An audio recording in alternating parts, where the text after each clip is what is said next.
በአሜሪካ ደቡብ ምስራቅ አንድ በሶስት ማዕዘን መልክ የተሰራ ስፍራ አለ።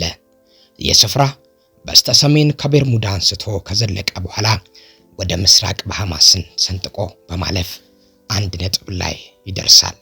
ከዚያ በኋላ ወደ ቤርሙዳ ይመለሳል። ቤርሙዳ ትራያንግል የአየርና የባህር እንቆቅልሽ። የክልል ማብራሪያ ካልተገኘላቸው የዚህ ዓለም እንቆቅልሾች ሁሉ ዋነኛነቱን የያዘ ነው። በተለምዶ ቤርሙዳ ትራያንግል በመባል ይታወቃል። ከ1945 ጀምሮ በዚህ ክልል ከቁጥር በላይ አውሮፕላኖች፣ ጀልባዎችና መርከቦች ምን እንደገጠማቸው ሳይታወቅ ደብዛቸው ጠፍቷል። በእነዚህ ዓመታትም በዚሁ ክልል ከሺዎች የሚቆጠሩ ሰዎች እንደዚሁ በደረሱበት ሳይታወቅ የውሃ ሽታ ሆነው ቀርተዋል። የሚደንቀው ነገር በእነዚህ ጊዜያት ሁሉ አንድም ሬሳ ወይም የመርከብም ሆነ የአውሮፕላን ስባሪ ያለመገኘቱ ነው። ምንም እንኳን የዚህ ክልል የባህርና የአየር መስመሮች እንቅስቃሴ የሚበዛባቸው ቢሆኑምና ፍለጋዎች የሚካሄዱትም በተጠናከረ መልክ ቢሆንም አሁንም የመርከቦች የአውሮፕላኖችና የሰዎች መሰወር ግን እንደቀጠለ ነው። አብዛኞቹ የጠፉት አውሮፕላኖች እስከተሰወሩበት ጊዜ ድረስ ከምድር የመገናኛ ጣቢያዎች ጋር ቀጥታ ግንኙነት ነበራቸው። አንዳንዶቹ እጅግ አስገራሚና እስካሁን ፍቺ ያልተገኘላቸው መልእክቶች አስተላልፈዋል። ከፊሎቹ የመቆጣጠሪያ መሳሪያዎቻቸው እንቅስቃሴ እንዳቆሙ ሲናገሩ፣ ብዙዎቹ የአቅጣጫ መጠቆሚያ መሳሪያቸው ወይም ኮምፓሳቸው ከቁጥጥር ውጭ መሆናቸውን አስታውቀው ነበር። ከዚህ ለየት ያለው ደግሞ ጥርት ባለ ቀን ሰማዩ ቢጫና ደመናማ ይመስላል ያሉ ሲኖሩ፣ አልፎ አልፎም ጸጥተኛ የነበረው የውቅያኖስ ባህር የወትሮ መልኩን እንዳልያዘ አስታውቀዋል። ሆኖም መልእክት አስተላላፊዎቹ ማብራሪያ ሳይሰጡ ምን እንደሆኑ ሳይታወቅ ተሰውረዋል። ቲቢኤም አቬንጀርስ በሚል መጠሪያ የሚታወቁ 5 የአሜሪካ የባህር ኃይል አውሮፕላኖች ለበረራ ልምምድ ህዳር 5 ቀን 1945 ከፎርት ላውድሬድ የባህር ኃይል አየር መደብ ተንቀሳቀሱ። ሆኖም ሳይመለሱ በቤርሙዳ ትራያንግል ውስጥ ቀልጠው ይቀራሉ። እነሱን ለመፈለግ የወጣና ማርቲን ማሪነር በመባል የሚታወቅ አውሮፕላንም እንዲሁ እንደወጣ ይቀራል። እነዚህን 6 አውሮፕላኖች ለማግኘት በአይነቱ እጅግ ከፍተኛ የሆነ የአየርና የባህር አሰሳ ቢካሄድም ስብርባሪ የዘይት ፍሳሽ ወይም የህይወት ማዳኛ ጀልባዎች ሊገኙ አልቻሉም። በአጠቃላይ ፍለጋው ሁሉ መና ሆኖ ቀረ። አልፎ አልፎ አንዳንድ የመንገደኞች አውሮፕላኖችም ለማረፍ መመሪያ የተቀበሉ ሳለ ተሰውረዋል። ልክ በሰማይ ውስጥ ባለ የማይታይ ቀዳዳ ውስጥ የሾለኩ ይመስል። ትላልቅና ትናንሽ ጀልባዎችም እንዲሁ ከጫኗቸው ሰዎች ጋር የውሃ ሽታ ሆነው ቀርተዋል። 425 ጫማ ርዝመት ያላት ማሪን ሰልፈር ኩዊን የተባለች መርከብ በቤርሙዳ ትራያንግል ገብታ በዛው ጠፍታለች። እንዲሁም 19000 ቶን ክብደት ያለው ዩኤስኤስ ሳይክሎፕስ የተባለ ግዙፍ መርከብ ተሳፍረውት ከነበሩ 309 ሰዎች ጋር የደረሰበት ሳይታወቅ ጠፍቶ ቀርቷል። በሌላ በኩል በዚሁ በቤርሙዳ ትራያንግል ውስጥ ባዷቸውን ሲንሳፈፉ የተገኙ መርከቦችና ጀልባዎችም አሉ። በውስጣቸውም የነበሩ ሰዎች በሙሉ ተሰውረው እንደ ውሻና ካናሪ እንደምትባለው አይነት የወፍ ዝርያ ያሉ ህይወት ያላቸው ነገሮች ተገኝተዋል።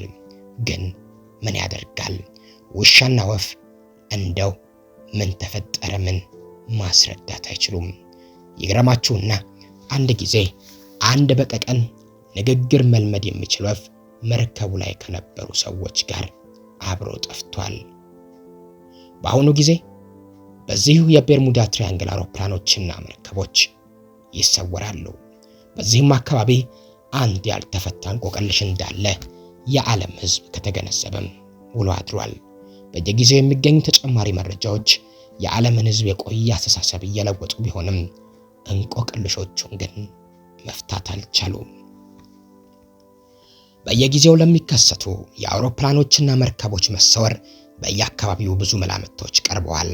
ለምሳሌ በመሬት መንቀጥቀጥ ሳቢያ የተከሰቱ ድንገተኛ ማዕበሎች፣ አውሮፕላኖችን ሊያፈነዱ የሚችሉ ተወርዋሪ የእሳት ኳሶች፣ ባህር ውስጥ ሊኖሩ በሚችሉ አውሬዎች የሚሰነዘሩ ድንገተኛ ጥቃቶች፣ የጊዜና የቦታ ተለምዷዊ አሰራር መዛባትና ወደ ሌላ ክስተት መለወጥ፣ የኤሌክትሮመግነጢሳዊ ወይም የመሬት ስበት ሕግ መዛነፍ፣ አውሮፕላኖችን እንዲጋጩና መርከቦችን ባህር ላይ እንዲጠፉ ማድረግ፣ ከሌላ ዓለም በሚመጡ በራሪ አካላት ወይም ባህር ጠላቂ መርከቦች መጠለፍ የሚሉትና የመሳሰሉ ይገኙበታል። የጠለፋው መላምት የሌሎች ዓለማትን ፍጡራን የሰውን ዘር ለአይነት ይፈልጋሉ ከሚል ሐሳብ የመነጨ ነው። ኤድጋር ካይስ የተባለና በ1944 በህልፈት የተነሳ የአእምሮ ሐኪም ከባህር በታች ያሉ የኃይል ምንጮች በኤሌክትሪክ ኃይል የሚንቀሳቀሱ መሳሪያዎችንና የአቅጣጫ መጠቆሚያዎችን አሰራር ያበላሻሉ የሚል አመለካከት ነበረው። ስለሆነም ለቤርሙዳ ትራያንግል የሚቀርበው የትኛው መላምት ነው? ከውቅያኖስ ጋር የተያያዘ ነው። ውቅያኖስና ባህርም ቢሆኑ ራሳቸው የሰው ልጅና ገና ያልደረሰባቸው ብዙ ሚስጥሮች ያላቸው ናቸው። ምንም እንኳን በተራቀቀ የጠፈር ዘመን ውስጥ የምንገኝ ቢሆንም የምድርን 3/5 የሸፈኑት የባህርና የውቅያኖስ ወለሎች ለሰው ልጅ ገና እጅግ በጣም ብዙ ጥያቄዎችን የያዙ እንቆቅልሽ ናቸው። ቤርሙዳ ትራያንግል መጠሪያውን ያገኘው በህዳር 5 ቀን 1945 6 የአሜሪካ የባህር ኃይል አውሮፕላኖች በክልሉ አለፍንጭ ጠፍተው በቀሩ ጊዜ ነበር። በመጀመሪያ 5 የጦር አውሮፕላኖች ፎርት ላውደር በተባለው የአሜሪካ ባህር ኃይል አየር መደብ ይነሳሉ። ግዳጃቸውም በ3 ማዕዘን የጉዞ መስመር የልምምድ በረራ ማድረግ ነበር። የልምምድ ጉዟቸው ርቀትም ወደ ምስራቅ 160 ማይልስ፣ ወደ ሰሜን 40 ማይልስ ከበረሩ በኋላ የደቡብ ምዕራብ አቅጣጫን ተከትለው ወደ መነሻቸው መመለስ ነበር።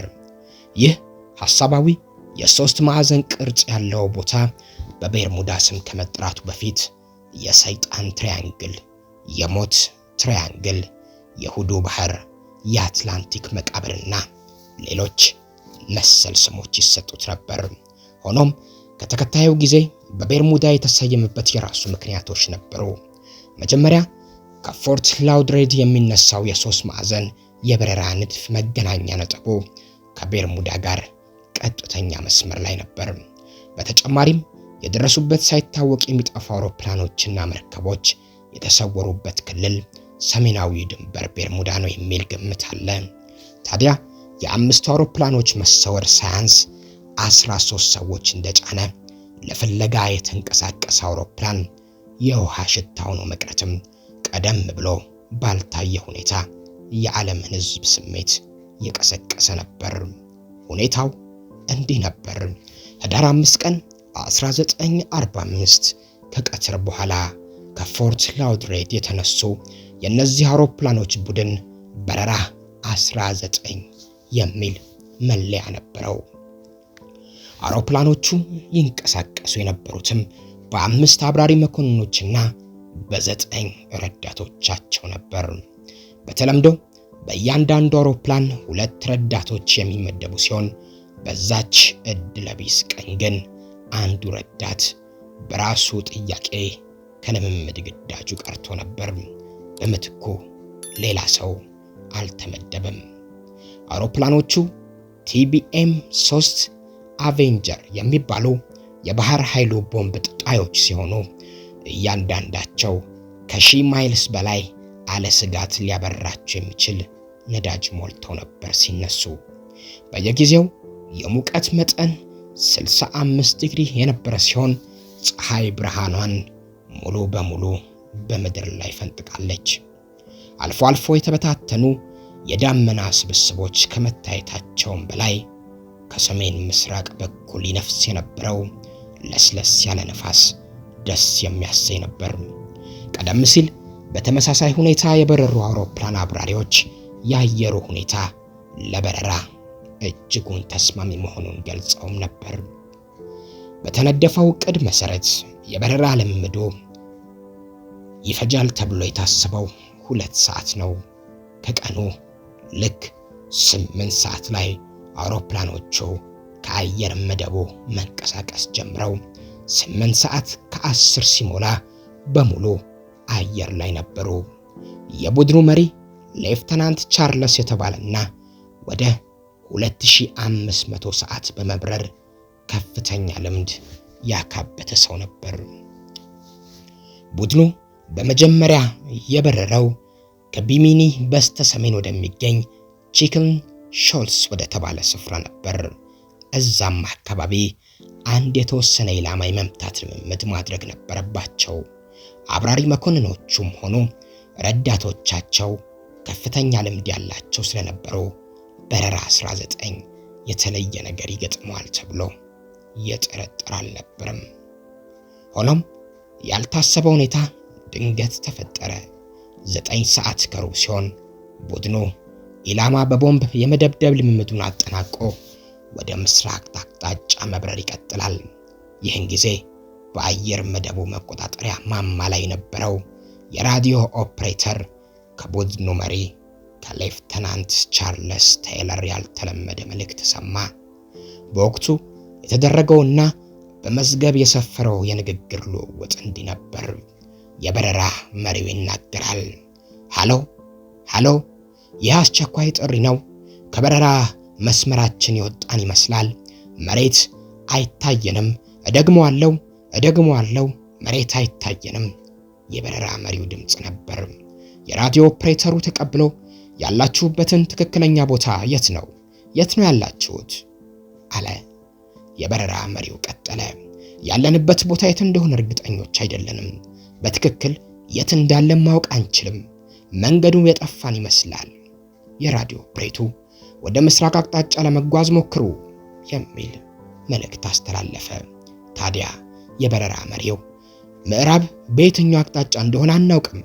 ሁሉም ነገር ትክክል አይደለም። ይገርማል። ስለ የትኛው አቅጣጫ እርግጠኞች አይደለንም። ውቅያኖሱ እንኳን የተለየ መልክ ነው ያለው። የቀደመውን መልኩን አልያዘም። 9 ሰዓት ከ30 አካባቢ የፎርት ላውድሬድ ዋና በራሪ አስተማሪ ከበረራ ተማሪዎቹ አንዱ የነበረውን በወቅቱ በአንደኛው አውሮፕላን ውስጥ የነበረው ፓወርስ የሚባለውን ሰውን ይጠራ የነበረ የሌላ ሰው መልእክት በራዲዮ ጠልፎ ነበር።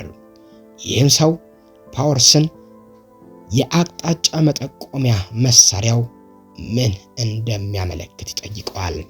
ፓወርስም የት ቦታ እንዳለን አላውቅም፣ ምናልባት መጨረሻ ላይ በምንዞርበት ወቅት አቅጣጫ ስተን ይሆናል ሲል ይመልሳል። በዚህ ጊዜ የበረራ አስተማሪው የበረራ 19 ቡድን መሪም በራዲዮ ይገናኛል። የቡድኑ መሪም እንደሚከተለው ይነግረዋል። ሁለቱም የአቅጣጫ መጠቆሚያ መሳሪያዎች መስራት አቁመዋል። ከፎርት ላውድሬድ በራዲዮ ለመገናኘት ጥረት እያደረኩ ነው። አቅጣጫውን ያገኘው ቢመስለኝም ምን ያህል ጠልቄ እንደዘለኩ አላውቅም። ኬስ በተባለው ቦታ አካባቢ መሆኔን ግን እርግጠኛ ነኝ። ትክክለኛ ነጥቡን ግን አላውቀውም። የበረራ አስተማሪውም ፀሐይን ወደ ወደቡ አቅጣጫ በማድረግ ፎርት ላውድሬድ እስኪደርስ ድረስ በቀጥተኛ መስመር በስተሰሜን አቅጣጫ እንዲበር ይነግረዋል። ሆኖም ሌላ መልእክት ከቡድኑ መሪ ይሰማል። አንዲት ትንሽ ደሴት ላይ አልፈናል፣ ሆኖም ግን ሌላ ምንም አይነት መሬት አይታየንም ይለዋል። ይህ የሚያሳየው የበረራ መሪው አውሮፕላን ኬስ በተባለው አካባቢ እንዳልነበር ነው። በመሆኑም የቡድኑ አውሮፕላኖች በሙሉ ኬስ አካባቢ ያለውን ኩታ ገጠም ተከታታይ መሬት ማየት ካልቻሉ አቅጣጫቸውን ስተዋል ማለት ነው። ሁኔታው በዚህ እንዳለ በእያንዳንዱ ባዕድ ድምጾች የተነሳ ከበረራ 19 ጋር የሚደረገው የራዲዮ ግንኙነት አስቸጋሪ እየሆነ መጣ። የመቆጣጠሪያ ማማው በአውሮፕላኖች መካከል የሚደረገውን የንግግር ልውውጥ ማድመጥ ቢችልም አውሮፕላኖቹ ግን ከማማው በቀጥታ የሚተላለፈው መልእክት አይደርሳቸውም ነበር። በአውሮፕላኖች መካከል ይደረጉ የነበሩ ምልልሶች መካከል ሊፈጠር ስለሚችል የነዳጅ እጥረት ለ75 ማይልስ ብቻ የሚያበቃ ነዳጅ እንደነበር፣ በሰዓት 75 ማይልስ ስለሚነፍስ ነፋስ፣ የአውሮፕላኖቹ ላይ ስለነበሩ የአቅጣጫ መጠቆሚያ ሌሎች መሳሪያዎች ብልሽት እያንዳንዱ መሳሪያ ስለሚሰጠው መረጃ የተሳሳተ መሆንና የመሳሰሉት ነበሩ። በዚህ ጊዜ ሁሉ ፎርት ላውድሬድ የሚገኘው ከፍተኛ ኃይል ውስጥ ያለው ማስተላለፊያና አንቴና ከአውሮፕላኖቹ ጋር ግንኙነት መፍጠር ፍጹም አልቻለም ነበር። ሆኖም የአውሮፕላኖቹ የእርስ በርስ ግንኙነት መሳሪያዎች በሚገባ ይሰሩም ነበር። የበረራ 19 በአስቸኳይ ጊዜ ሁኔታ ውስጥ መሆን እንደተሰማ በአየር መደቡ ሰራተኞች መሃል ትርምስ ይፈጠራል። በወቅቱ የሁለተኛ ዓለም ጦርነት ከተገባደደ የሰነበተ ቢሆንም ከቀረቡት መላምቶች አንዱ ምናልባትም ከሚታወቁ ወይም አዲስና ያልታወቁ ከሆኑ ጠላቶች የማጥቃት እርምጃ ተወስዶ ሊሆን ይችል የሚል ነበር። ስለሆነም ባናና ሪቨር ከሚባለው የባህር ኃይል አየር መደብ 13 ሰዎች የጫነ ማርቲን ማሪነር የሚል መጠሪያ ያለው አውሮፕላን ለፍለጋ መንቀሳቀስ ጀመረ። ከቀኑ 10 ሰዓት ሲሆን ሌፍተናንት ታይለር የቡድኑ መሪነቱን ኃላፊነት ከፍተኛ የባህር ኃይል አብራሪውን ለነበረው ለሻምበል ሲልቨር ማስተላለፉን በመቆጣጠሪያ ማማው ሬዲዮ ተሰማ። ምንም እንኳን በአድ ድምጾች መልእክቱን በደንብ ለማሰማት ችግር ቢፈጥሩም ከሞላ ጎደል እንዲህ የሚል ነበር። የት ቦታ እንደሆንን እርግጠኞች አይደለንም። ከጣቢያችን 22 ማይልስ በስተምስራቅ ነን ብለን እናስባለን። በፍሎሪዳ ላይ አልፈን አሁን ያለነው በሜክሲኮ ባህረ ሰላጤ ክልል ውስጥ መሆን አለበት። የበረራው ቡድን መሪ በፍሎሪዳ ላይ እንደገና ለመብረር 180 ዲግሪ ለመዞር ወሰነ። ሆኖም በመጠምዘዝ ላይ ያለ የሚተላለፈው መልእክት ድምጽ እየቀነሰ ሄደ። ይህ ሁኔታ ወደ ተሳሳተ አቅጣጫ ማለትም ወደ ምስራቅ በኩል መብረራቸውን የሚጠቁም ነበር። ይህ ደግሞ ከፍሎሪዳ ርቆ ወደ ሰፊው ባህር የሚወስድ መንገድ ነው። ሌሎች ዘገባዎች ላይ ሰፍረው ደግሞ ከዚህ ለየት ያለና እንደሚከተል የሚል ነበር። ወደ ነጭ ውሃ እየገባን ነው። ሙሉ በሙሉ መንገድ ስተናል። በሌላ በኩል ፍለጋ የተሰማራ አውሮፕላን ከተንቀሳቀሰ ከጥቂት ጊዜ በኋላ ከአብራሪ መኮንኖቹ አንዱ ለመቆጣጠሪያ ማማው መልእክት ያስተላልፋል። መልእክቱም የጠፋው የበረራ 19 ቡድን ይኖርበታል ተብሎ ከተገመተው አካባቢ የተላለፈ ሲሆን ከ6000 ጫማ ከፍታ በላይ ኃይለኛ ነፋስ መኖሩን ይገልጻል። ከዚሁ ለፍለጋ ከወጣው አውሮፕላን የተሰማው የመጨረሻ መልእክትም ይሆን ነበር። ከአጭር ጊዜ በኋላ ለፍለጋ የተሰማሩ ኃይሎች የተሰወሩት አውሮፕላኖች 5 ሳይሆኑ 6 መሆናቸውን ሰማሁ። ለካስ 13 ሰዎች ነው ለፍለጋ የተሰማራው አውሮፕላን ከነሰዎቹ የውሃ ሽታ ሆኖ ቀርቶ ነበር። ቤርሙዳ እንዲህ ነው